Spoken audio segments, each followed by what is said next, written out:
El neumotórax es la presencia de aire en la cavidad pleural, recordando pues que la cavidad pleural es el espacio que se encuentra entre la pleura visceral y la pleura parietal de nuestros pulmones. Entonces, este aire que se va a acumular va a ejercer presión sobre nuestro pulmón y puede conllevar a que nuestro pulmón colapse parcial o totalmente. Es una patología muy importante tanto en su diagnóstico como en su temprano tratamiento, ya que pues esta patología puede desencadenar una serie de complicaciones que pueden conllevar a la muerte de nuestro paciente, que pues la veremos más adelante.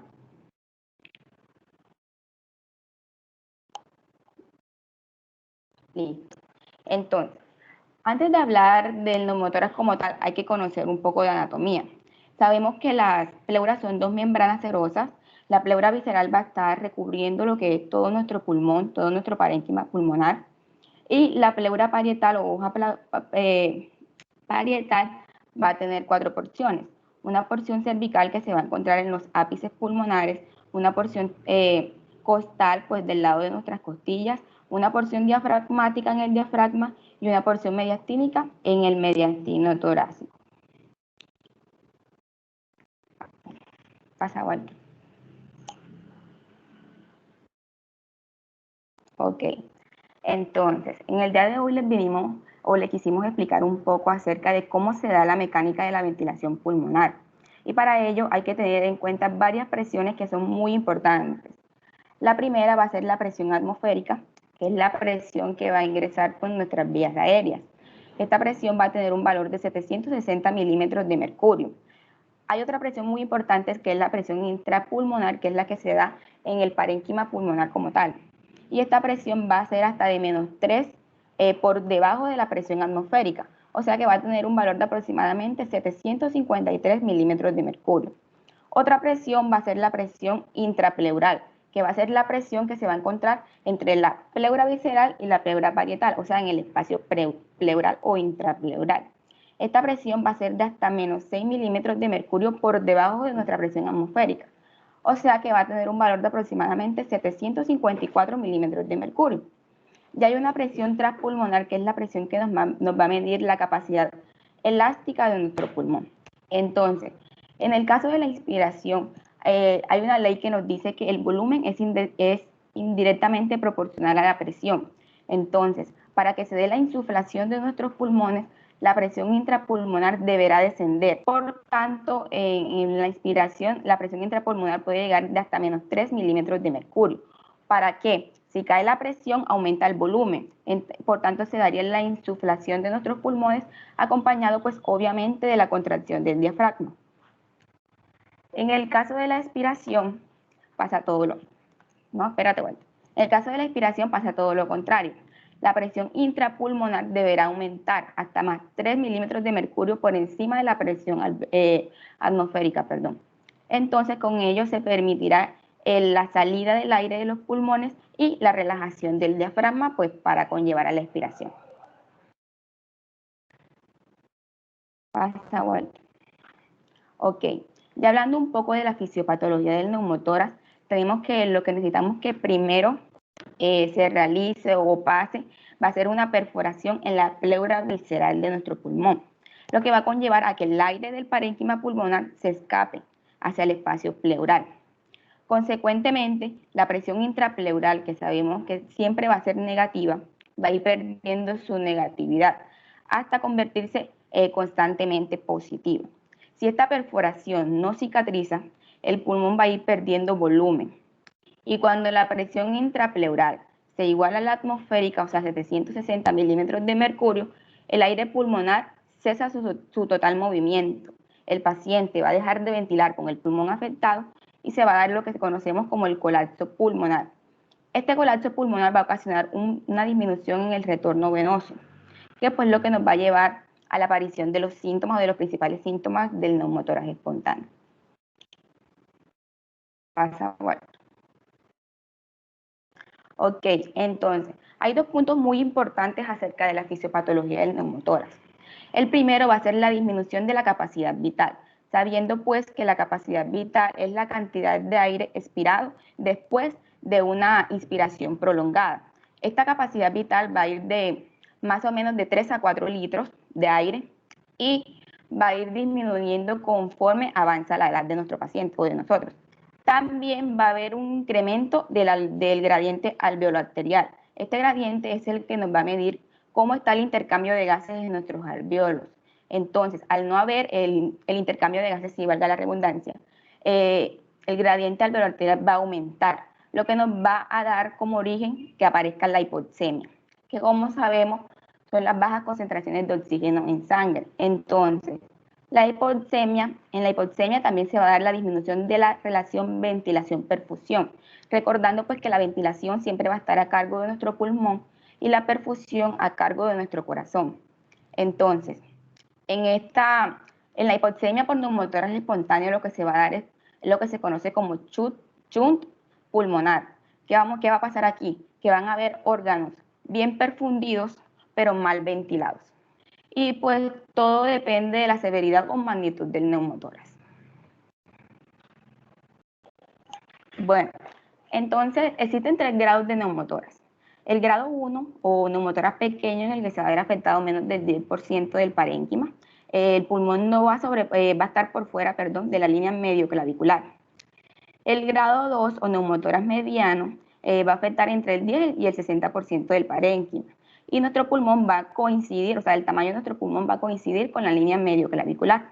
Y por último, el grado 3, que va a ser un colapso completo del pulmón. El pulmón va a estar medialmente o va a sobrepasar la línea medio-clavicular. Bueno, ya hablando acerca del neumotórax espontáneo, tenemos que hay 3 clasificaciones. Primero, el neumotórax espontáneo primario o idiopático. ¿Qué va a pasar aquí? Que el neumotórax se va a presentar en aquellos pacientes que no tengan una enfermedad pulmonar de base, o sea, que no sufran de ninguna enfermedad pulmonar. En cambio, todo lo contrario pasa en el secundario. El secundario se va a dar con alteración pulmonar clínica, o sea, pacientes que vengan con una insuficiencia cardíaca o problemas cardíacos por enfermedades o patologías. Y el catamenial, que es un neumotórax únicamente exclusivo a las mujeres, más que todas precisamente a las mujeres que sufren de endometriosis. Ya cada uno se lo explicaremos más adelante. Pasa, Walter. Bueno, empezando entonces por el neumotórax primario, como les dije, se produce sin causa aparente, o sea, en pacientes que no tienen una enfermedad pulmonar de base. Y pues la etiología o las teorías que hay de por qué se da es porque se da una ruptura de una bula pleural. Una bula es un saco membranoso en el que se va a acumular aire. Cuando se explotan, pues pueden conllevar a la perforación del parénquima y producir el neumotórax. Entonces, hay 2 teorías que nos tratan de explicar la aparición de las bulas. Una porque nos dice la presión transpulmonar en los ápices pulmonares va a ser mayor que en las bases. Entonces, eso daría la aparición de las bulas. Y otra que nos dice que a nivel de los ápices pulmonares va a haber menos irrigación sanguínea. ¿Ya? Entonces, eso puede conllevar a cambios en el tejido que pueden dar la aparición de las bulas. Hay factores etiológicos muy importantes, como lo son la inflamación de los bronquiolos, el tabaquismo, que es una de las principales causas de neumotórax primario en personas que no tienen enfermedad de base, varón alto delgado de 20 a 40 años, sí, porque se me olvidó mencionar que el neumotórax primario se da más que todo en personas jóvenes fumadoras. ¿Por qué es varón alto? Porque se dice que los hombres altos tienen un déficit de la 1-alfa antitripsina, que es una proteína sintetizada en el hígado que tiene la función de protección pulmonar. Y en el síndrome genético de Marfan es una afección que se encuentra en el cromosoma 15, que da la producción de la fibrilina. Por lo tanto, habrá en los pacientes con neumotórax primario que posean del síndrome de Marfan, como digo, un problema en las fibras de colágeno, lo que va a afectar la distensibilidad de los alvéolos y puede ocasionar la aparición y las roturas de las bulas pleurales. Pasa, Walter.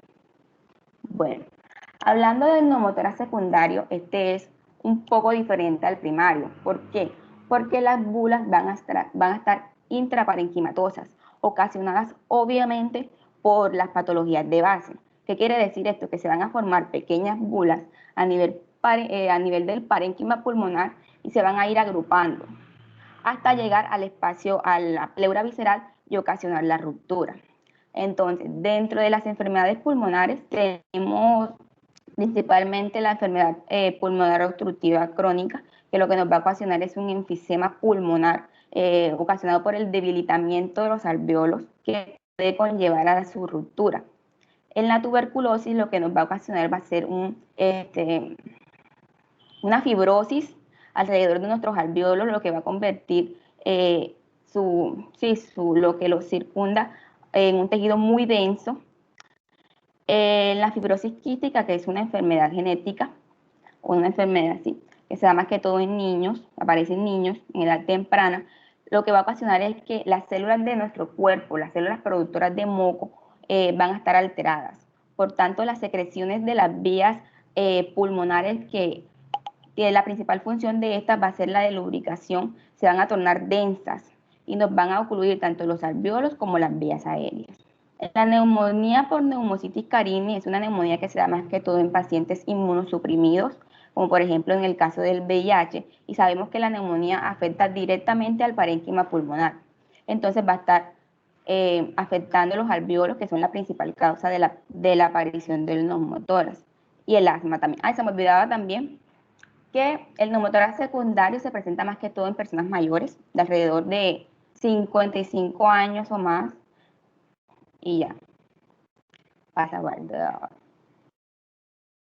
Bueno, el neumotórax catamenial. Como les dije, esta es una condición extremadamente rara que solo se va a presentar en mujeres, antes de las 72 horas o después de la aparición del sangrado menstrual. ¿Qué va a pasar aquí? Una lesión endometrial se va a ir más precisamente o más comúnmente a la parte diafragmática de nuestro pulmón. Esta lesión endometrial va a ocasionar una respuesta inflamatoria con un reclutamiento de macrófagos, pues porque nuestro sistema inmunitario lo reconoce como que ese tejido no va ahí, por decirlo así, y al atacar o a producirse la inflamación puede ocasionar la ruptura del parénquima pulmonar. También es muy importante resaltar que este neumotórax catamenial se va a dar en mujeres entre los 30 y 40 años que sufran de endometriosis, que padezcan endometriosis. Pasa, Walter. Bueno, neumotórax espontáneo. En cuanto a la sintomatología, hay que tener muy en cuenta que este neumotórax puede ser asintomático, ya que todo depende de la gravedad de la lesión. No va a ser lo mismo una sintomatología de un neumotórax pequeño a un neumotórax mucho mayor. Entonces, hoy les quisimos traer los tres principios. Ok.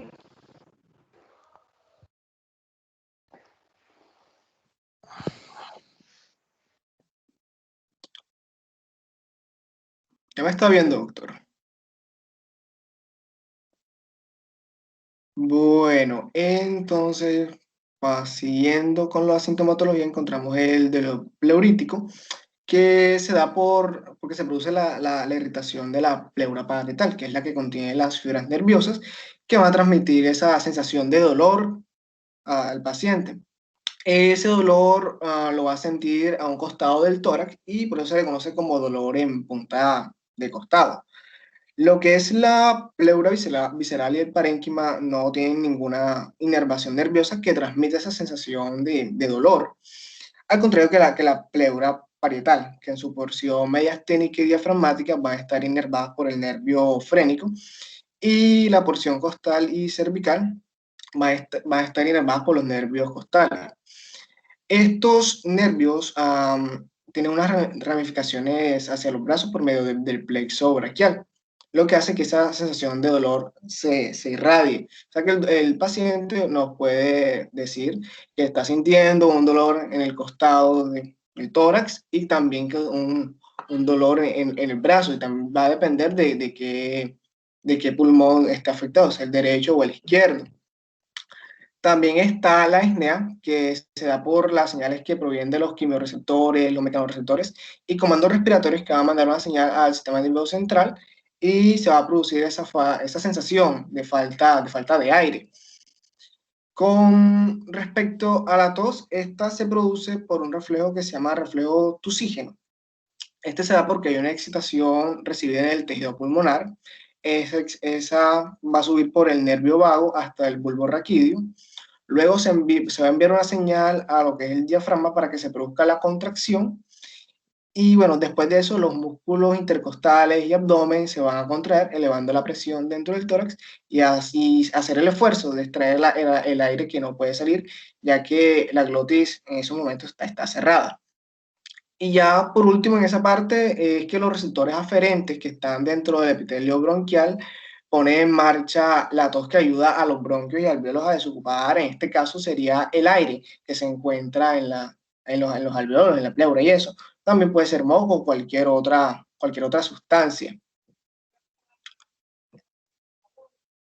Bueno, ya pasando a lo que es la anamnesis, hay preguntas claves como la característica del dolor, o lo que les estaba explicando del dolor pleurítico, que va a sentir un dolor en el costado del tórax, y la irradiación, también va a sentir el dolor en cualquiera de los dos brazos. Hay que preguntarle si ha tenido antecedentes patológicos como el EPOC, algún neumotórax anterior, neumonía o el mismo síndrome de Marfan. Y si también la persona fuma. Es que estas personas que tienen un hábito tabáquico, estas personas que fuman 20 o más cigarrillos al día, tienen mayores probabilidades de presentar un neumotórax. Ya al momento de hacer el examen físico, al momento de la inspección, lo primordial que vamos a encontrar, que vamos a ver, es la simetría torácica. Esta simetría torácica se va a dar por el abombamiento del lado afectado. ¿Qué significa eso?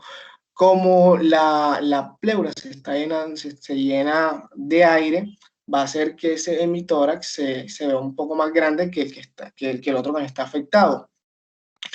Y asimismo los movimientos respiratorios se van a ver disminuidos porque ya como ese mismo aire que está ahí va a hacer presión sobre el pulmón y este no va a dejar que el pulmón se llene de aire, que se insufle. Con respecto a la palpación, pues va a haber la disminución de las vibraciones vocales.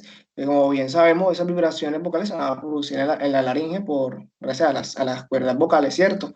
Esas vibraciones van a recorrer por toda la columna aérea hasta el parénquima pulmonar, y esas vibraciones van a pasar a lo que es la pleura y es lo que nosotros sentimos al momento de hacer la palpación y le decimos al paciente, no, diga 33 y sentimos la vibración. Entonces, ¿por qué se disminuye? Como el parénquima está afectado, está reduciendo su tamaño y está la pleura llena de aire, esas vibraciones no se van a sentir muy poco, a veces ni se sienten. Y obviamente la expansividad disminuida porque el pulmón afectado no se va a poder expandir. Bueno, ya al momento de la percusión, normalmente nosotros cuando estamos percutiendo los pulmones y eso, vamos a escuchar una sonoridad, pero cuando estamos hablando de un neumotórax, o se supone que hay un neumotórax, va a haber una hipersonoridad. Eso significa, vamos a escuchar un sonido más marcado y más prolongado. Y bueno, como tenemos el área o la cavidad pleural llena de Deme aire, un segundo, doctor. Deme un segundo. bueno.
Siga, doctor. Bueno, como le venía diciendo, como la cavidad pleural va a estar llena de aire, donde normalmente escuchamos una matidez hepática, vamos a escuchar un timpanismo, al igual que el área cardíaca, en caso de que sea el emitórax o el pulmón izquierdo que está afectado, donde normalmente vamos a escuchar una matidez hepática o el área de matidez cardíaca, vamos a escuchar un Deme un segundo, timpanismo. doctor. Deme un segundo, deme un segundo. Bueno, tranquilo.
Siga, doctor. Bueno, y ahí les... Hágame un favor, retome de la diapositiva anterior. Listo, ya. Bueno, la palpación. Como le había dicho, como al momento de nosotros hacer la palpación, vamos a encontrar una disminución de las vibraciones vocales. Estas vibraciones vocales se van a originar en la laringe, por las cuerdas vocales. Esas vibraciones van a ir por toda la columna aérea hasta el parénquima pulmonar y ahí se va a ir a la pleura. Y así es que nosotros vamos a sentir esas vibraciones en la espalda del paciente, porque se disminuye en el neumotórax. Como el parénquima pulmonar y la pleura van a estar afectadas, no van a transmitir esas vibraciones, y si las transmite ya muy disminuidas. Y con respecto a la expansibilidad disminuida, pues como tenemos la cavidad pleural llena de aire, va a hacer presión contra el pulmón y no va a dejar que se insufle, no se va a poder, no va a haber la expansión torácica correctamente. Bueno, la percusión. Normalmente nosotros, cuando estamos percutiendo los pulmones, vamos a escuchar sonoridad. Pero ¿qué pasa cuando tenemos un neumotórax? Vamos a tener una hipersonoridad. Vamos a tener un sonido más marcado y dura un poco más, tiene mayor duración. Por lo mismo, porque la cavidad está llena de aire. Como esa cavidad está llena de aire, vamos a escuchar timpanismo en el área hepática, donde normalmente escuchamos la matidez del área hepática, ¿cierto? Lo mismo pasa si el neumotórax está del lado izquierdo, pasa lo mismo en el área cardíaca, donde normalmente escuchamos una matidez, vamos a escuchar un timpanismo porque va a estar lleno de aire toda esa parte. Bueno, ya cuando vamos a auscultar al paciente, vamos a escuchar o sea, se va a disminuir el murmullo pulmonar. Como bien sabemos que el murmullo pulmonar es el sonido normal, pues, del aire dentro de los pulmones, ¿cierto? Y bueno, como no está fluyendo como debe ser porque los alveolos están afectados y el aire que llega a los pulmones se va para la cavidad pleural, se va a disminuir eso.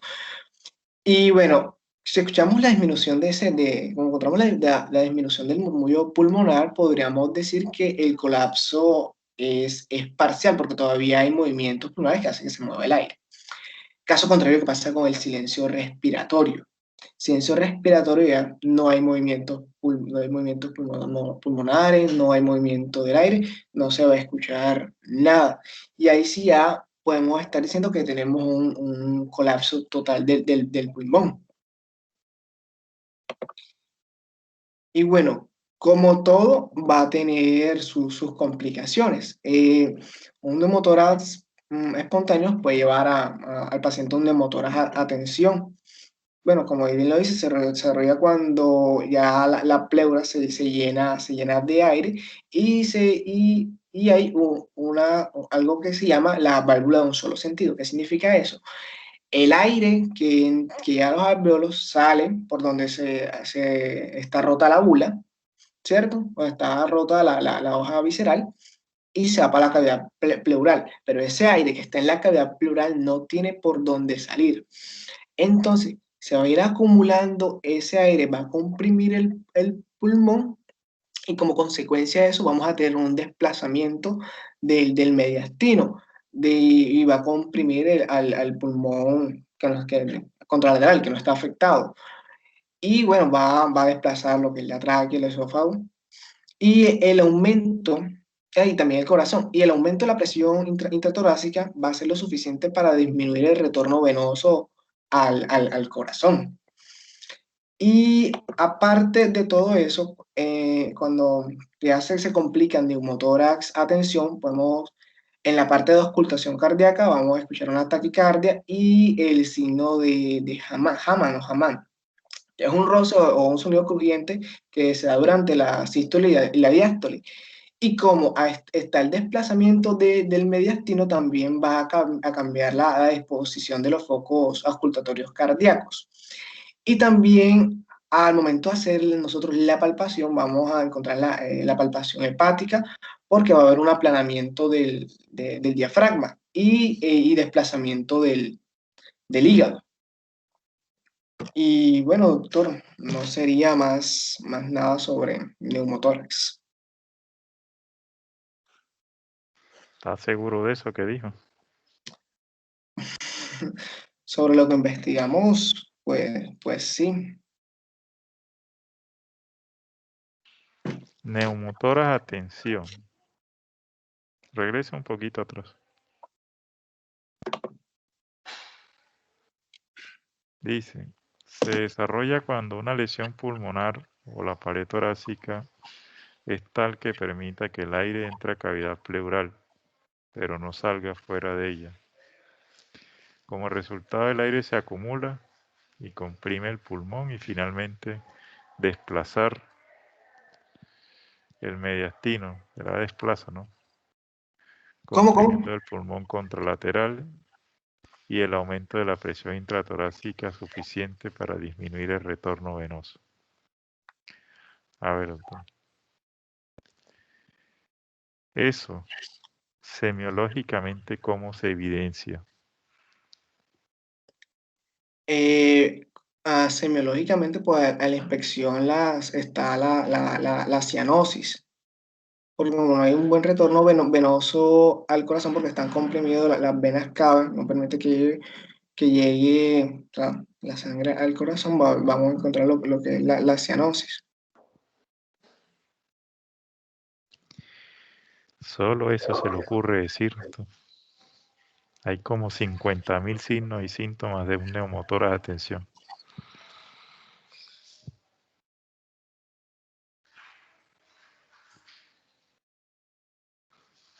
Vamos, en la inspección que observa usted, ya que lo mencionó, ustedes fueron los que se metieron en eso, yo no les dije. No, como era una de las complicaciones, pues a la inspección sería parecido a lo que es el neumotórax espontáneo. Va a haber la simetría torácica, por ejemplo, porque va a haber un abombamiento del emitórax que esté afectado. Y lo mismo a la palpación, disminución de las vibraciones vocales y la disminución de la expansibilidad. Ujú.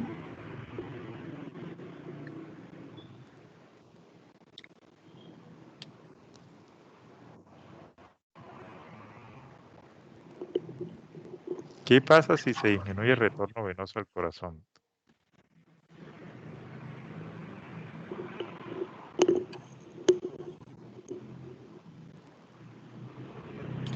Pues se disminuye el retorno venoso. Disculpa, doctor, ¿es hacia el corazón o del corazón hacia los demás? Hacia los Dice, demás. para disminuir el retorno venoso al corazón, dice usted ahí. No, yo leo lo que usted escribió. Bueno. Ah, como la cavidad pleural va a estar llena de aire, va a hacer presión sobre las venas cava, que son las que llevan la sangre al corazón, y por eso es que se disminuye el retorno venoso a este.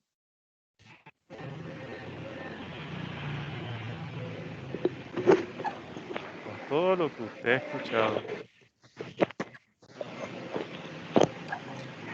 esto no es la Doctor, primera ¿no vez que podría usted... haber también una sobrecarga a la aurícula derecha?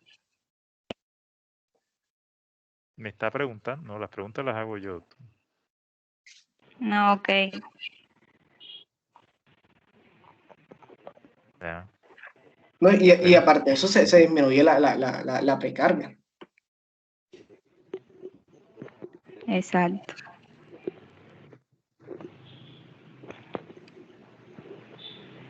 ¿Cómo sé yo que la precarga está disminuida? Porque no se está llenando correctamente la aurícula, o sea, no se está llenando correctamente la aurícula Derecha. derecha. Y va a presentar otra vez lo mismo, la Usted cianosis está y eso. viendo que no se está llenando eso. No, o sea, lo digo porque aparece la cianosis.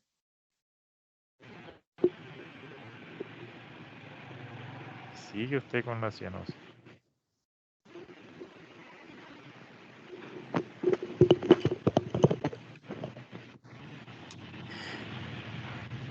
ver, ¿qué otra cosa se les ocurre?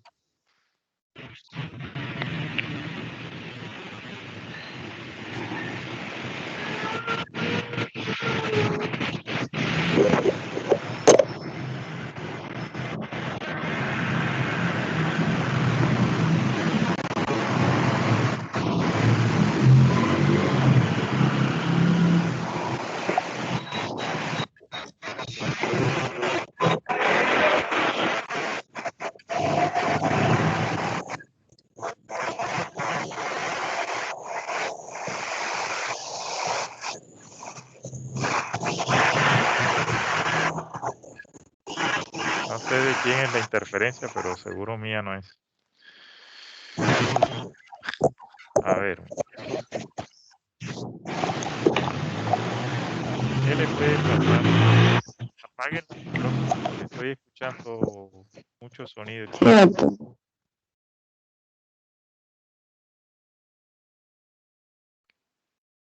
¿Qué ocurre? Y lo único que usted ve a la ocultación cardíaca es taquicardia. No sé qué libros buscan ustedes las cosas. Un neumotórax a tensión puede producir un paro cardiorrespiratorio. ¿Ya? Y yo se los dije ya cuando hablamos de tromboembolismo pulmonar, cuando hablamos de disección aórtica, ¿ya? Esto mata a la gente, ¿ya? Hay 5 H's y 5 T's que producen parada cardíaca y una de las T es la tensión de neumotórax, ¿ya?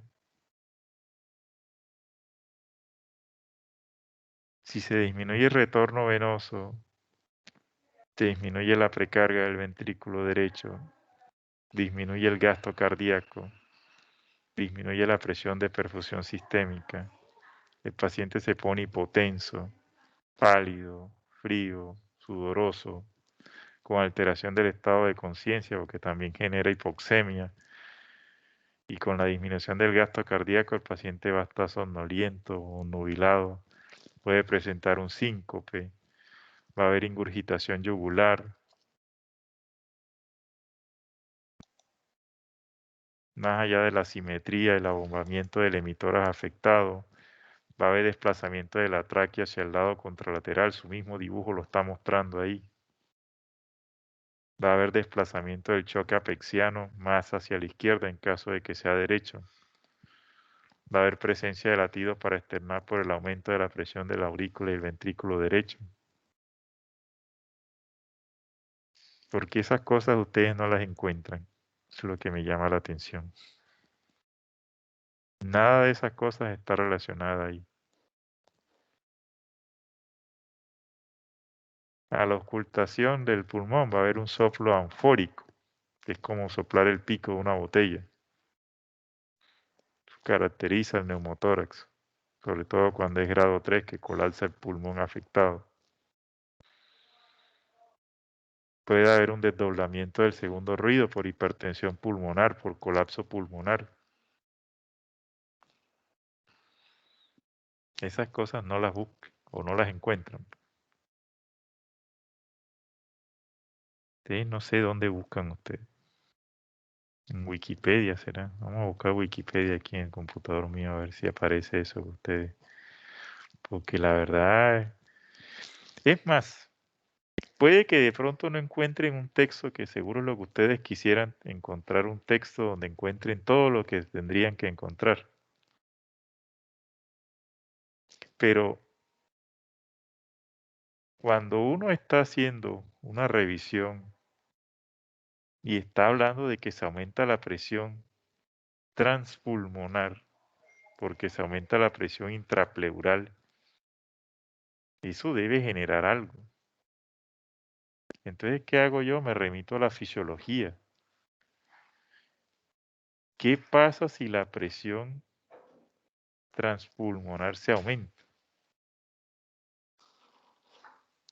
A ver, entonces uno comienza a analizar, bueno, cuando la presión transpulmonar aumenta, tiene que generar alguna complicación, porque eso no puede ser normal. y comienza a analizar por qué falla la fisiología pulmonar y por qué falla la fisiología cardíaca, porque esto es una patología que afecta no solamente el pulmón, sino el corazón también. Entonces, a partir de ahí uno comienza a hacer el análisis. Regresen a las diapositivas donde comienza el examen físico.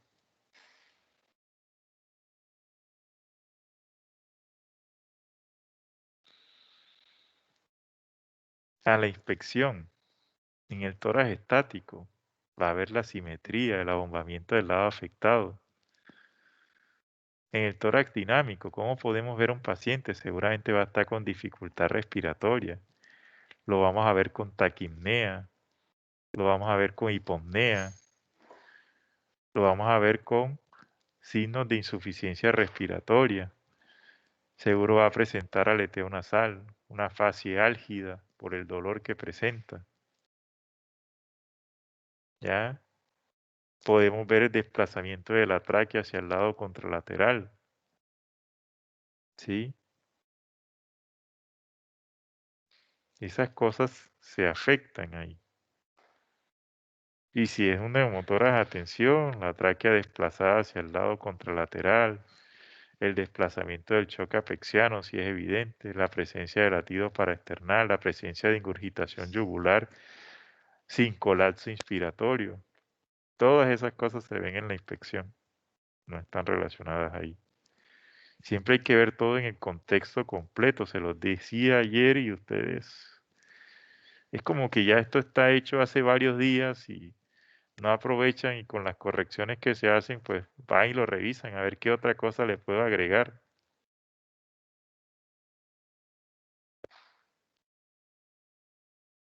¿Ya? A la siguiente, a la palpación. Disminución de las vibraciones vocales del emitor afectado. Expansibilidad del vértice y la base pulmonar del lado afectado disminuida.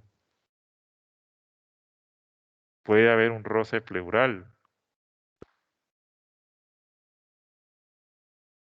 Lo que les decía, la presencia de latido paraesternal, la presencia del choque apexiano desplazado. ¿Sí?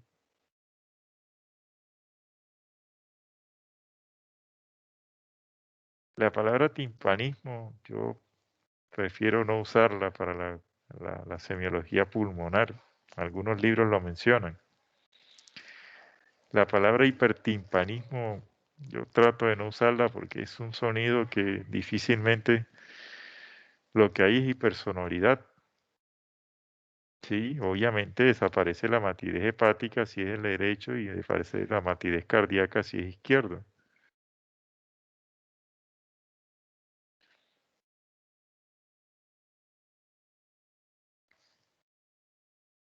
Ustedes tienen que analizar todo el contexto de la enfermedad para que se pueda comprender, para que se pueda hacerse entender hacia sus compañeros.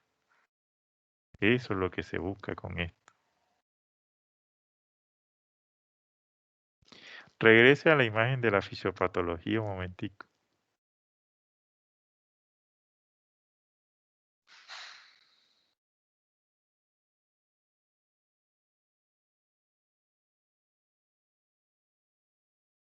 Ahí.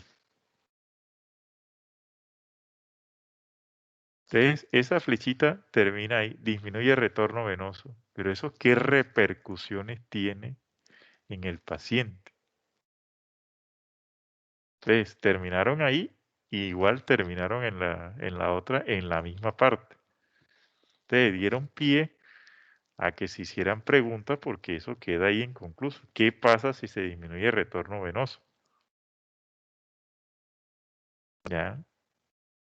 A partir de ahí tenía que seguir otra diapositiva con más flechitas.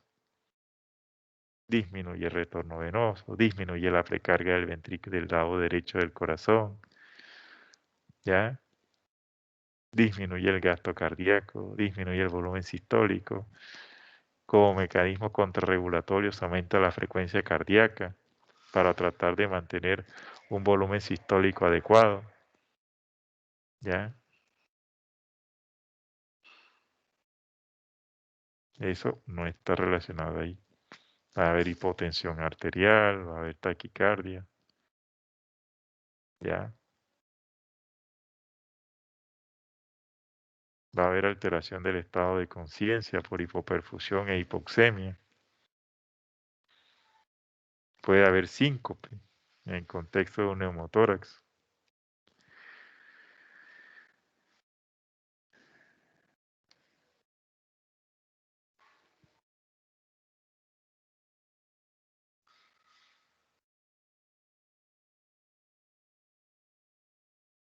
Porque las flechitas están bien, pero ahí quedó. Y a partir de ahí de retorno venoso, entonces pasamos a la siguiente diapositiva.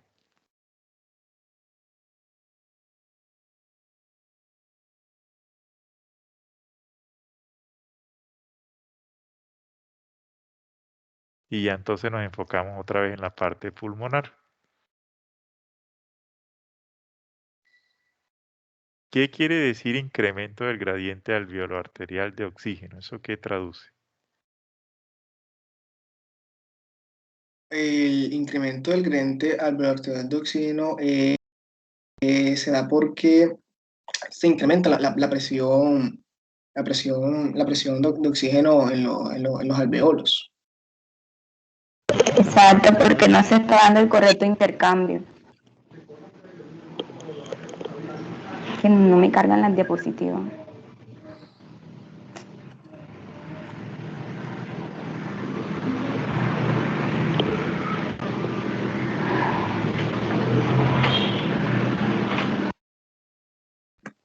¿Y ese gradiente cuánto es el valor normal?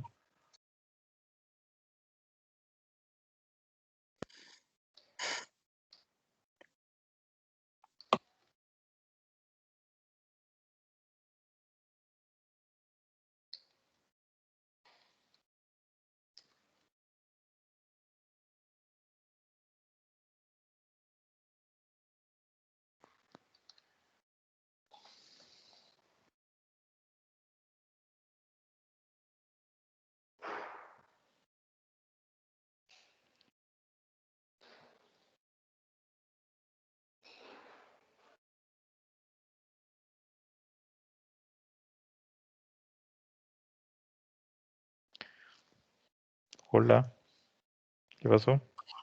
Doctor, ¿no serían 20 miligramos de mercurio? ¿20 qué? Miligramos de mercurio. El sistema... Mililitros, doctor. Mililitros. ¿A cuál de los Ay, dos le tengo que Walter. arrancar la cabeza?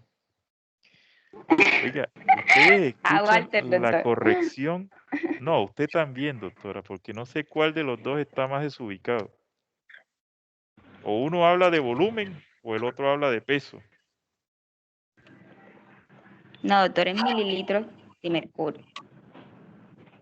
Mililitros. Milímetros, perdón, milímetros. Oiga, disculpe, No, ustedes son estoy nerviosa. definitivamente una especie bien particular, ¿verdad? Ni a los trancazos aprenden. Después de haberle Doctor, es yo que estoy hecho la bien observación, nerviosa. después de haberle hecho la observación a su compañera y por la misma y usted vuelve y otra vez cometen el mismo error. Eso es impresionante. Ustedes son una especie bien particular, definitivamente.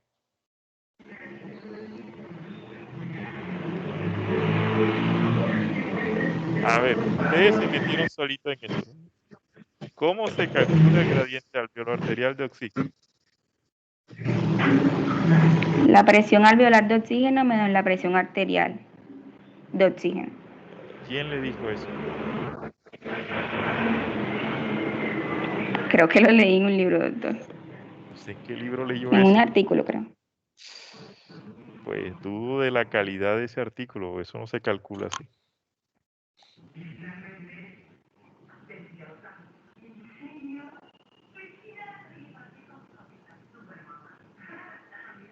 Esto no es delta, no es diferencia, es gradiente. Eso es otra cosa más compleja. Ustedes solitos se metieron en eso. Eso traduce tres cosas. El incremento del gradiente alveolo arterial de oxígeno traduce tres cosas en la fisiología pulmonar. ¿Cuáles son? Tres cosas. Sí. Si está aumentado, obviamente.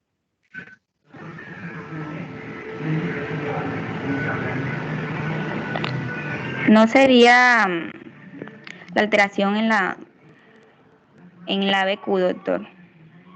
¿En la qué? ¿Eso qué es? En la ventilación perfusión. En la relación ventilación perfusión. No sé. Me está diciendo que no Y sería, entonces. también se utiliza para categorizar, si no estoy mal, la hipoxemia.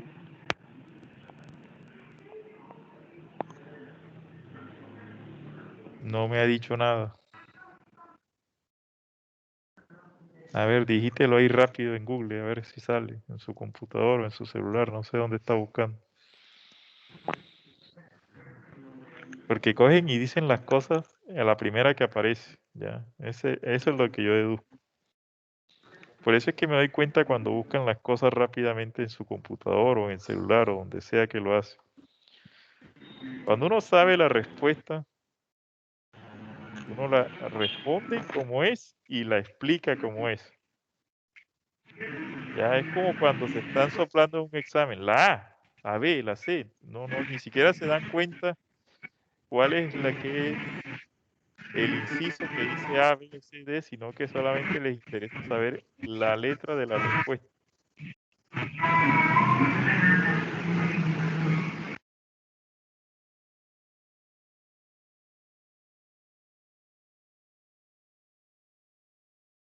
Entonces, como les decía ayer, se ponen a buscar y a copiar cosas acá que ni ustedes mismos entienden. Entonces, ¿cómo pretenden hacérselos entender a sus compañeros? Hombre, ¿qué es esto de gradiente alveolo arterial de oxígeno? Esto yo no lo sé. Voy a buscarlo, porque seguro me lo van a preguntar. ¿Cómo se calcula el gradiente alveolo arterial de oxígeno? Ah, eso es importante saberlo. ¿Cómo sé yo cómo es la presión alveolar de oxígeno? ¿Cómo la mido?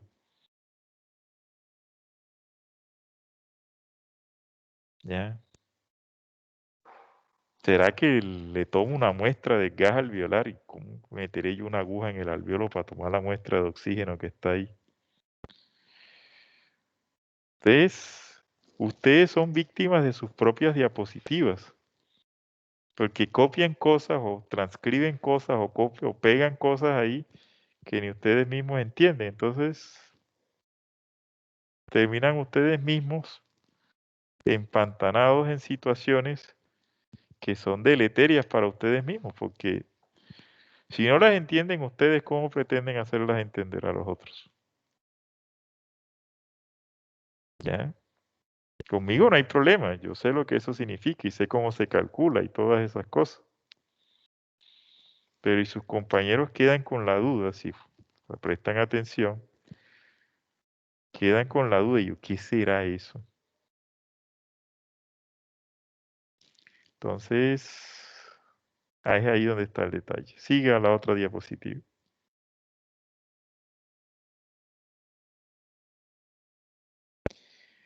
No sé si la palabra pequeño, mediano, grande se utilizaría. Se utiliza grado 1, grado 2 y grado 3.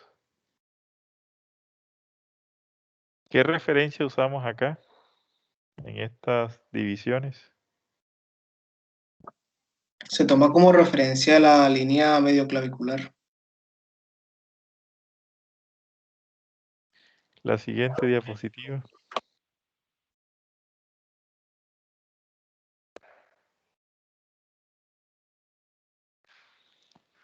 Como que todos lo buscan en el mismo libro, porque esto lo he escuchado yo desde el 2017. Tú debes ser yo, la verdad jamás en mi vida he visto esta vaina, pero bueno, catamenial, pero siempre lo encuentran. Yo creo que buscan en el mismo artículo, que siempre está. La que sigue.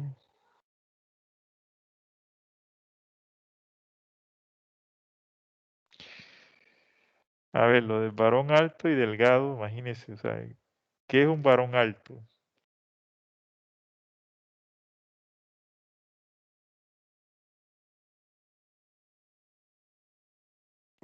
Un varón alto, pues, un hombre que es alto, un 80, un 90.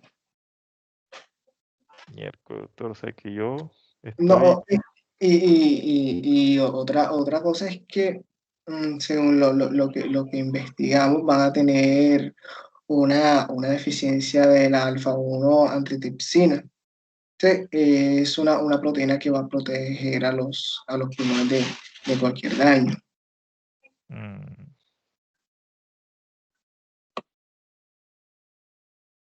Doctor, perdón, dice que se asocia, o sea que no todos los varones altos pues van a tener el déficit, se asocia, según estudios. por eso, pero no me definen alto. O sea, un 80 es el promedio de una estatura de un hombre caucásico. Yo mido un 81, o sea, imagínese. ¿No será longilíneo la palabra que debe ir aquí? Sí, claro.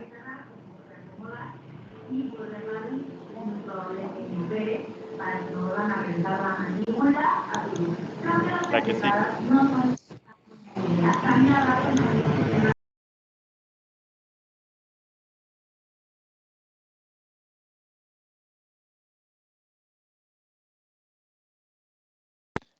¿Qué tiene en particular la neumonía por neumocistis jirovecii? Ya no se llama Carini, ya. Se ve que esta bibliografía es de antes del 2000, 2005. Es viejito. ¿Qué tiene en particular esta bacteria, este hongo que produce neumotórax?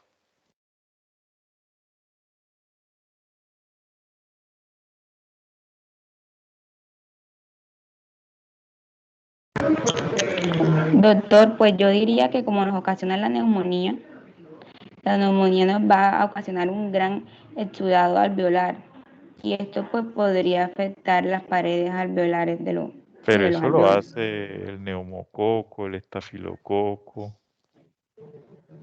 la pseudomonas, la Klebsiella, el acinetobacter, la clamidia, el micoplasma, todos hacen eso. ¿Qué tiene este en particular?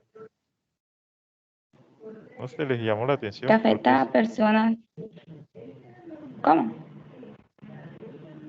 que vienen inmunosuprimidos, igual el neumococo, el estafilococo, la Klebsiella, la pseudomonas, la acinetobacter también afecta a pacientes inmunosuprimidos.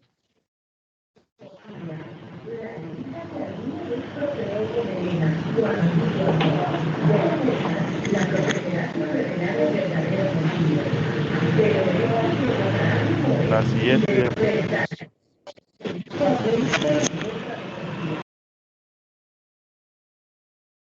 Este es el famoso neumotórax catameniano. La siguiente. Regresa un poquito antes. Disculpe.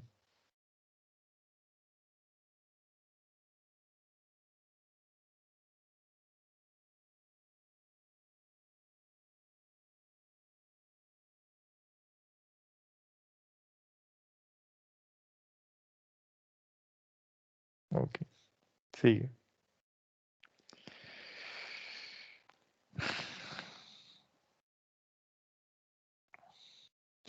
¿Por qué cree que se produce la tos? Me dijo. Doctor, Por un reflejo hablable. dale tú, dale tú.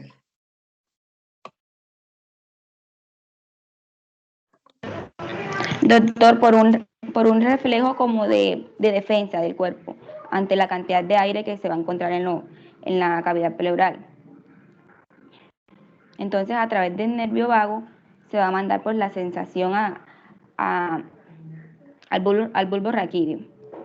Y el bulbo raquídeo va a mandar toda esa sensación a los músculos diafragmáticos y costales, terminando pues en el epitelio alveolar como tal, que es donde se va a producir la sensación de tos y por ende nuestro sistema respiratorio pues se va a librar de todo ese aire que lo está oprimiendo, ¿sí? Es un reflejo como tal.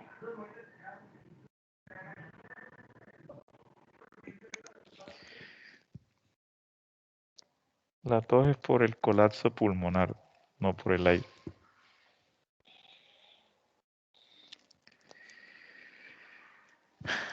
Bueno,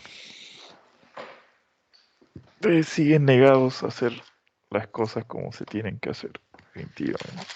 Ya creo que se convirtió en un hábito.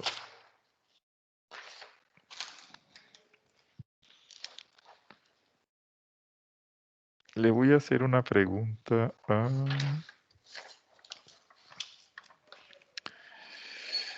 Pedro José Zapa Causil.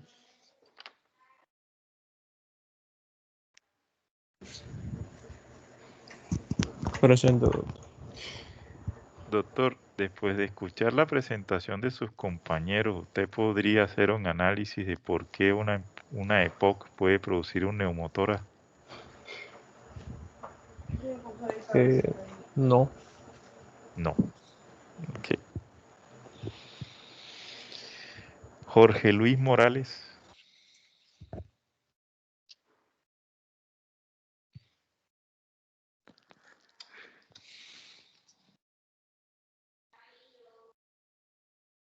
¿No está?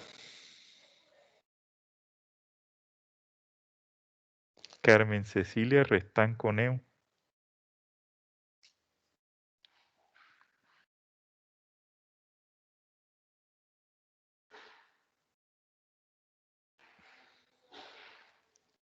¿Tampoco está? Ni miércoles. ¿Y eso qué pasó? 19, 20, 21, 22, 23, 24, 25. Cada vez se conectan menos. Bueno, me voy a tomar el trabajito de revisar todas las... y empezar a buscar las fallas, a ver quién pierde la rotación por inasistencia a las clases. Porque también se pierde por inasistencia, ¿no? Con 2 fallas que tengan, pierden la rotación.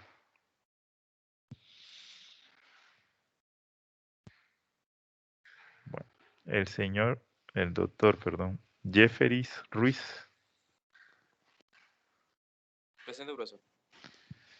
¿Usted sabe, doctor, por qué una EPOC puede producir un neumotórax? Doctor, puede ser por el colapso alveolar, como hay una insuflación, entonces el pulmón se va a llenar de aire. El pulmón siempre se llena de aire cuando nosotros Sí, o sea, respiramos. se hace una hiperventilación.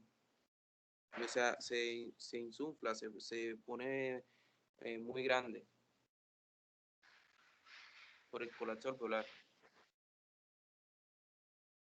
Como no tiene la capacidad de contracción, entonces no va a sacar el aire, entonces el paciente el dióxido de carbono, entonces lo que hace que el paciente va a inspirar y inspirar más.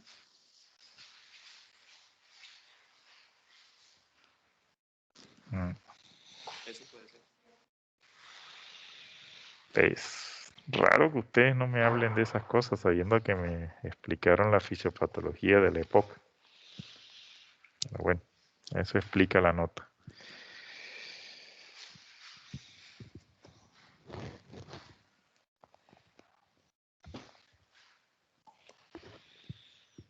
Bueno, ¿alguna pregunta del auditorio? ¿Alguna duda?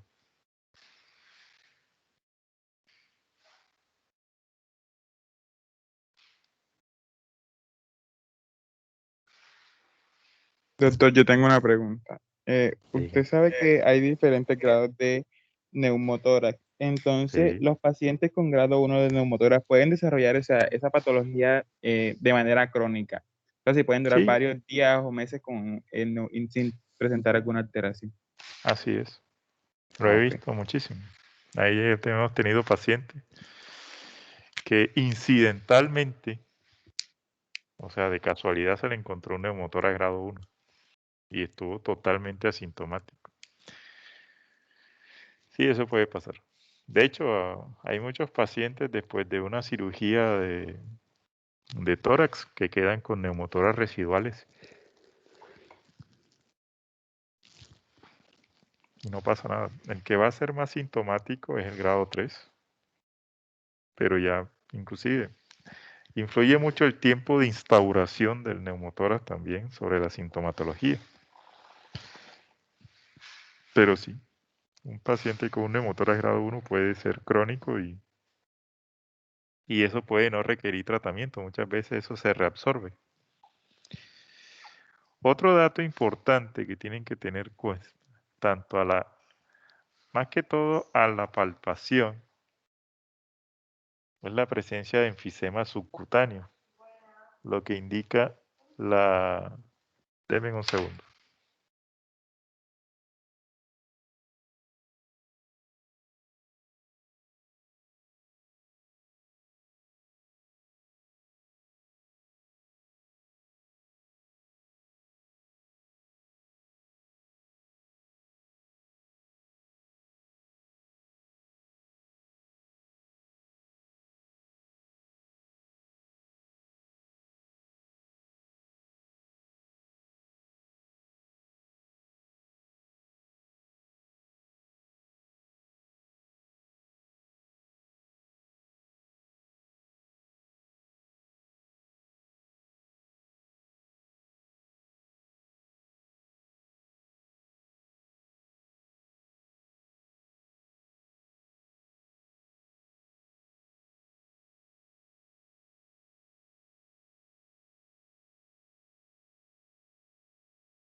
La presencia de enfisema subcutáneo muchas veces tiene relación con ruptura de la bulla subpleural que desarrolla el neumotórax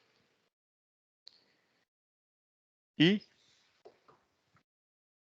ese aire se escapa hacia el tejido celular subcutáneo y cuando se palpa el emitórax afectado se encuentra que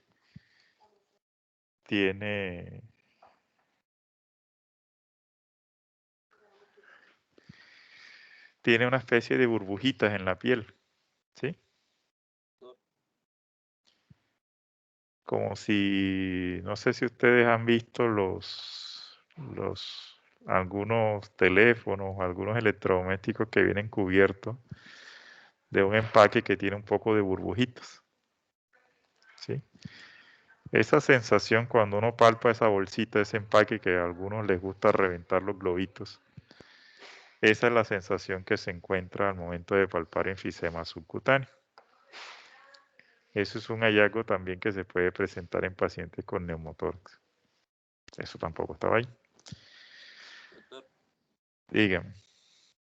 una pregunta, cuando nos llega a urgencias un paciente que previamente ha tenido una riña callejera y Sí, es apuñalado sí, y compromete a nivel los pulmones o perfora un pulmón, sí, eso que usted está comentando es lo que puede pasar un claro, examen clínico diagnóstico que eh, para detectar si hubo comprometimiento del pulmón. totalmente, eso les ayuda. Además de que de pronto pueden ver la simetría, muchas veces ven que cuando el paciente expira, cuando está expirando, ¿sí? Salen burbujitas por la herida. Ya eso indica que hay una comunicación entre el parénquima pulmonar y la piel. ¿Ya? Entonces, eso también es frecuente. Donde el paciente cuando obviamente exhala, salen burbujas sanguinolentas. por la herida quirúrgica, lo que indica que hay un daño parenquimatoso y lo más seguro es que el paciente, si es traumático en contexto de una herida por arma blanca, no solamente va a tener un neumotórax, sino también va a tener un hemotórax algunas veces, porque a veces puede lesionar alguna de las arterias pulmonares, alguna arteria bronquial o alguna arteria intercostal, y eso puede producir un hemotórax, o sea, vamos a tener un neumohemotórax. O sea, eso es una urgencia, porque eso obviamente hay que producirle avenamiento pleural, o sea, hay que colocar un tubo sobre el lado afectado para que drene la sangre, para que drene el aire y el pulmón no se colapse. Y estar muy atento a que el paciente obviamente puede presentar descompensación hemodinámica y esa descompensación hemodinámica pues obviamente puede tener repercusiones graves en el paciente. De pronto necesita soporte con líquidos, necesita soporte vasopresor o necesita soporte transfusional. ¿Sí? Pero sí, ustedes ven que el paciente viene de una riña callejera, viene con el tórax asimétrico, viene y le palpan y encuentran enfisema subcutáneo en el lado afectado, lo primero que tienen que pensar es que tiene un neumotórax traumático. Así es. Así que se ayuda. Dato importante. Entonces, esas cosas tienen que saberlas porque si un paciente viene con dolor pleurítico, tos y disnea, eso puede ser una neumonía. No necesariamente tiene que ser un neumotórax. ¿Ya? Eso es lo que tienen que tener presente. Si un paciente viene con dolor pleurítico, disnea y tos, eso puede ser un tromboembolismo pulmonar. ¿Sí?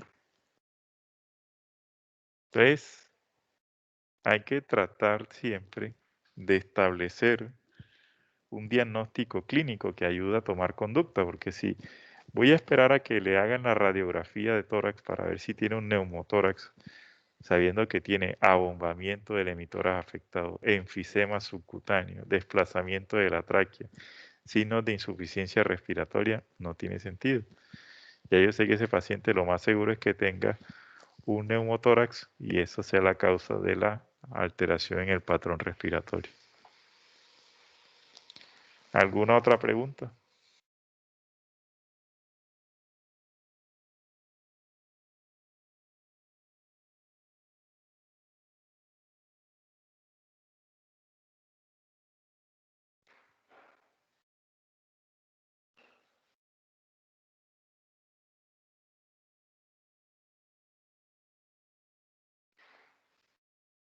Doctor, una pregunta. Dígame. Una fuerza excesiva en un paciente, digamos que tenga que alzar algo a nivel del tórax, puede causarle un neumotórax.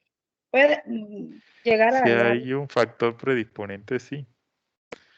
Una de las complicaciones de la tos es la ruptura de las bullas subpleurales. ¿Ya? Un sobreesfuerzo podría llegar si se rompe la bulla subpleural, pero espontáneamente, sin patología previa, es difícil que eso produzca.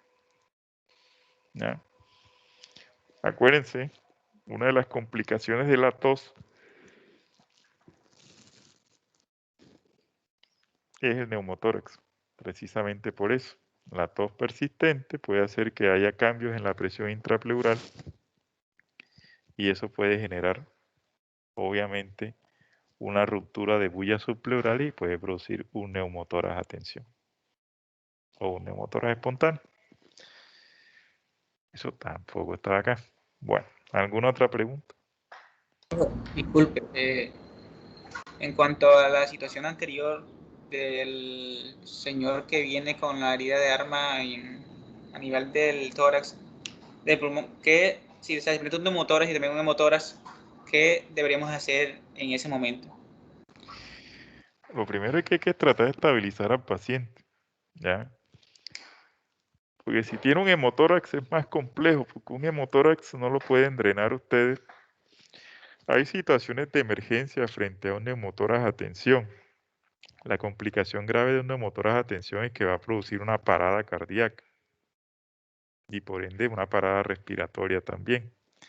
Entonces, frente a eso, Si solamente estamos frente a un neumotórax a tensión, hay que drenarlo.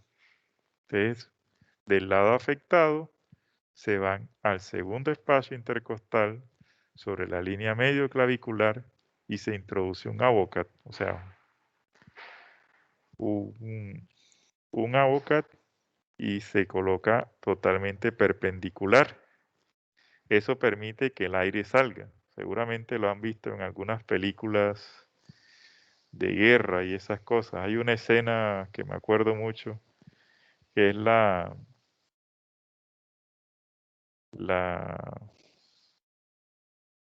caída del halcón negro.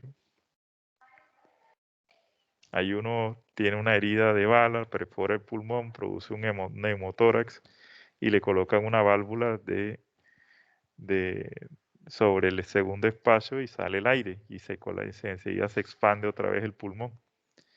Eso ayuda a resolver la causa hipertensiva del neumotórax, pero eso da tiempo. ¿Para qué? Para que el paciente se le pueda colocar un tubo de tórax. En el caso de un paciente con un trauma, pues primero el ABC, ¿sí? Mirar que la vía aérea esté permeable, que la oxigenación esté adecuada, que los signos vitales estén bien. Eso es lo primero que hay que hacer. Ya, ese ABC es básico para todos, sobre todo en trauma. Primero, que el paciente esté despierto, porque si está con un shock hipovolémico va a estar somnoliento. Hay que ponerle líquido para que suba la presión arterial y ponerle sangre si es que está presentando una hemorragia masiva.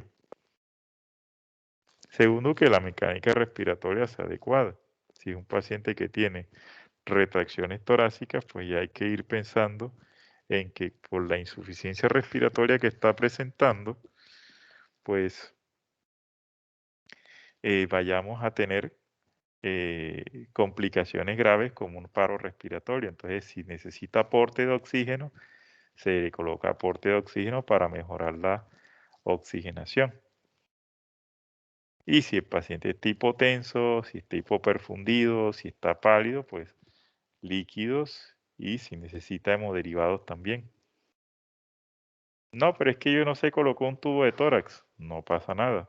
Pero ustedes ya están asegurando la vía aérea, asegurando la ventilación del paciente, asegurando la circulación del paciente. Entonces ya están haciendo el ABC hasta que llegue alguien que los pueda ayudar. Si está en alguna zona rural y eso, pues subirlo a la ambulancia, estabilizarlo lo más que se pueda y derivarlo a una institución donde nos puedan brindar la ayuda que necesitemos. ¿Ya? Porque si no tienen radiografías ni nada de esas cosas, a veces es difícil tomar decisiones y eso es comprensible. ¿Ya?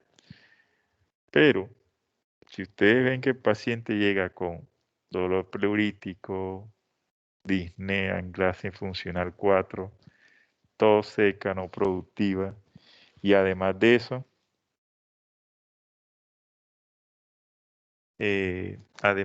presenta asimetría del emitor derecho, abombamiento del emitor derecho, ingurgitación yugular, presenta desplazamiento de la tráquea hacia el lado izquierdo, hipersonalidad a la percusión, disminución de las vibraciones vocales, disminución del murmullo vesicular. Ese paciente tiene un neumotórax a tensión o un neumotórax grado 3 y ese paciente con esas manifestaciones clínicas que presenta y ustedes están en una zona donde no tienen acceso a un segundo nivel de atención y lo que tienen es un avocat, pues le introducen el avocat en el segundo espacio intercostal con línea medio clavicular y verán a ver que va a salir aire. ¿Ya? Y con eso le pueden salvar la vida a la persona hasta que lo deriven a un centro donde lo puedan ayudar. Entonces el mensaje es el de siempre. ¿Ya? Si yo puedo hacer diagnóstico semiológico de una enfermedad que me permita darle tratamiento, ¿sí?, a un paciente y salvarle la vida, pues vale la pena. Entonces, eso es lo que necesitamos aprender, porque uno nunca sabe en qué zona va a ejercer la medicina. No siempre vamos a estar en instituciones de cuarto nivel donde vamos a tener todo disponible, a veces no nos toca así. Entonces, es para que lo tengan presente. ¿Alguna otra pregunta?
Bueno, no más preguntas. Bastante regular la presentación.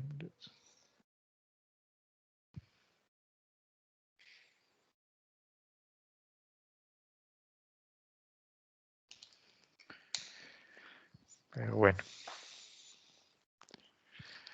Su nota es de un 3.